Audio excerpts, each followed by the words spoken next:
শ্রী চৈতন্য মঠ মানে শ্রী চৈতন্য মহাপ্রভুর মাসির বাড়ি বলে যেটি পরিচিত মায়াপুর ধামে, সেখানে আছে এই মিউজিয়ামটা।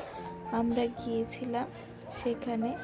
আর এখানে মিউজিয়ামে মহাপ্রভুর জীবনের বিভিন্ন অধ্যায় এরমভাবে মূর্তির সাহায্যে বর্ণিত আছে বিভিন্ন রকম। যেরকম এখানে আছে যখন মহাপ্রভু জগন্নাথ মন্দিরে গিয়েছিলেন পুরীতে সেই সময়ের দৃশ্য।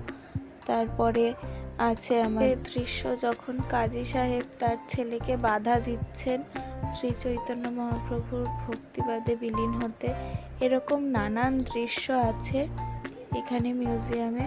অবশ্যই আপনারা যান, গিয়ে দেখে আসুন, ভীষণ ভালো লাগবে। আর এর বাইরেই আছে এরকম গৌড়ীয় মঠের বিভিন্ন বই বিক্রি হয়।